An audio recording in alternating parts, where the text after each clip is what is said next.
My first lesson is that failure is a social concept. Generally, society tells you if you are a failure and a success. We all have faced this.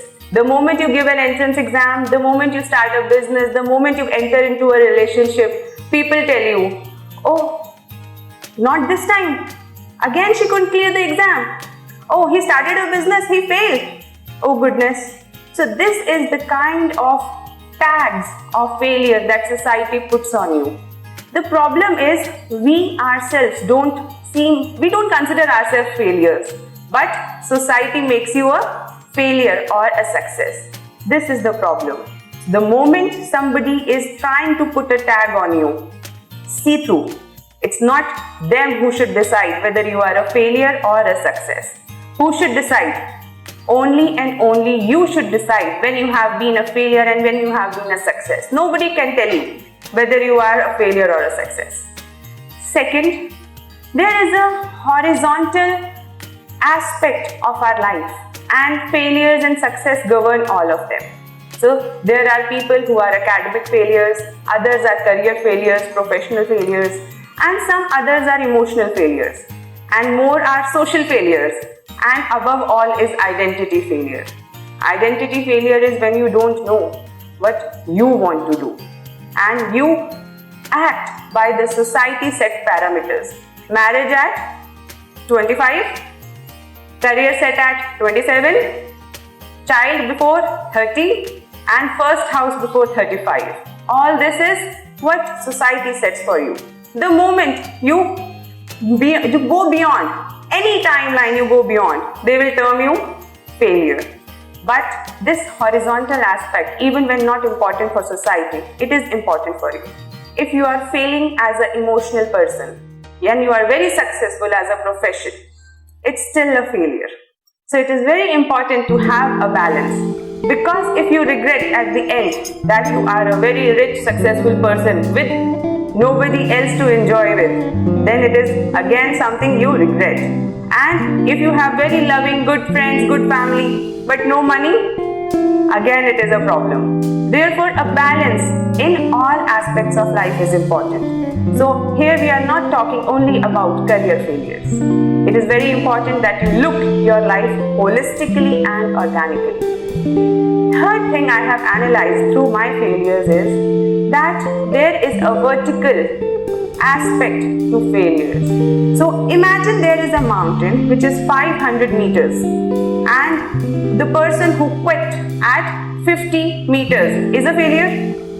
Person who quit at 100 meters is a failure, and 490 meters is still a failure for society.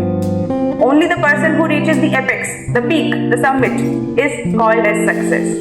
But is this person who quit at 50 and the person who quit at 490, are they same? They are not same. Absolutely not same. Because the kind of hard work that person has put in, the kind of learnings that person has taken is very different. You cannot compare the failure of a person who has just entered and quit and the person who has tried, had done determination, had the determination to go through. You cannot compare these failures. Not all failures are same.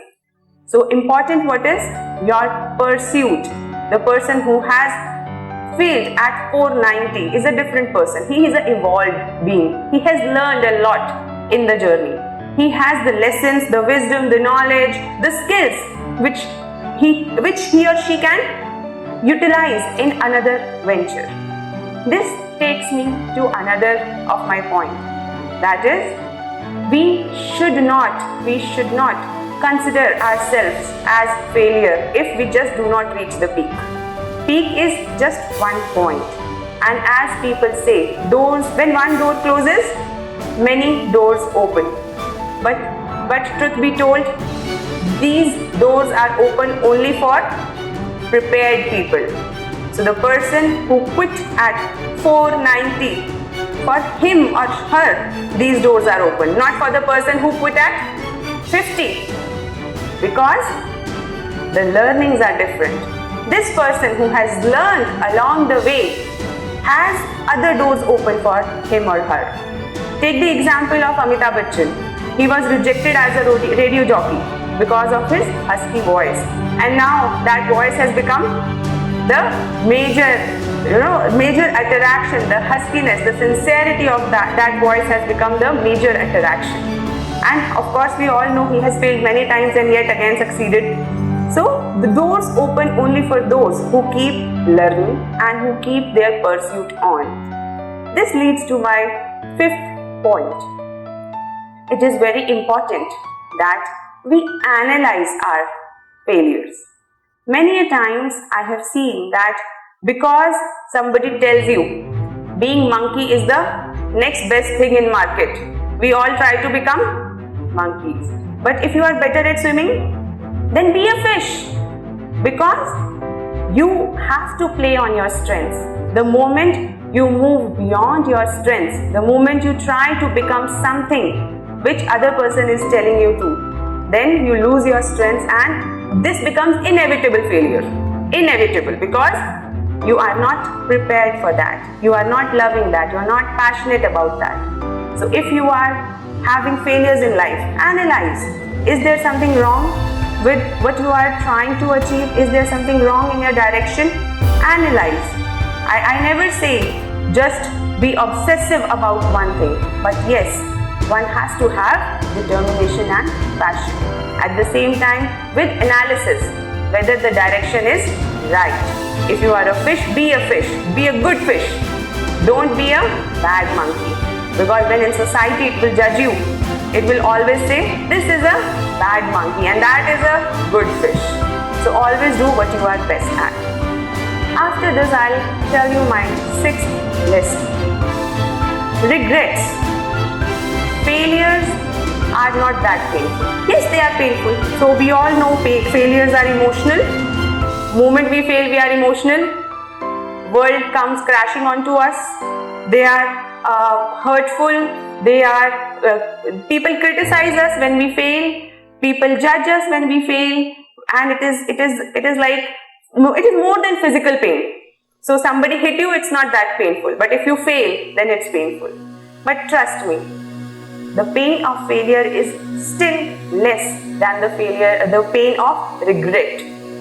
How many of you must have heard your mother's saying that if I would have been given a chance, I would have become this in my life. It was only because I wasn't given a chance. Or your father's saying that I would have bought that property and it would have made a huge lot of difference in our future. We see regrets in old people. And what are these regrets? These regrets are regrets of not failing enough.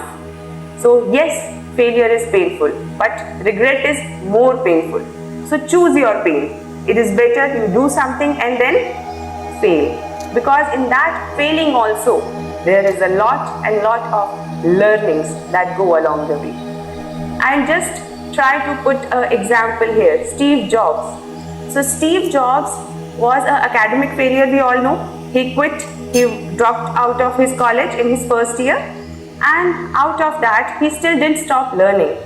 We all know that he went to calligraphy classes, designing classes, just out of interest.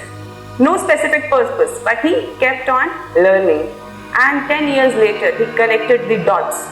When he designed Macintosh, he said that if I had not been an academic failure, I would not have been a designing excel. So this is important, that even when you fail, you don't stop learning or trying to improve yourself. My seventh point is life is too big. Don't judge yourself on event parameters. So if you have failed an exam, don't judge yourself. It's okay.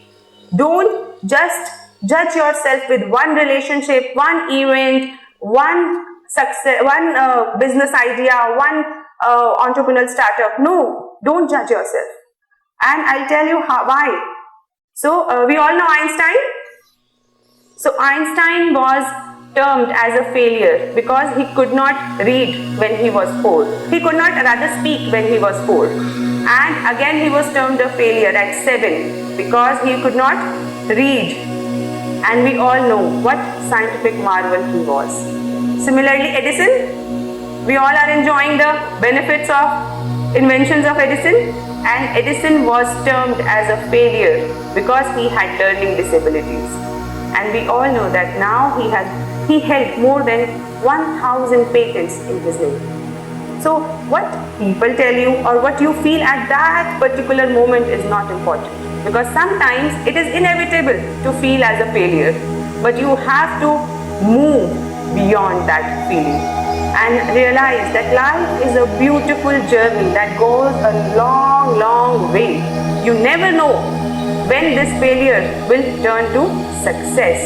Definitely we all are working towards success, and we have read in every self-help book on earth that the path to success is laid by the bricks of failure. Yes, these are words, but somehow there is an essence in that also. So my 3 takeaways at the last are: do what you want to do, whatever you want to do. Analyze your own wishes and do them with full passion and vigor.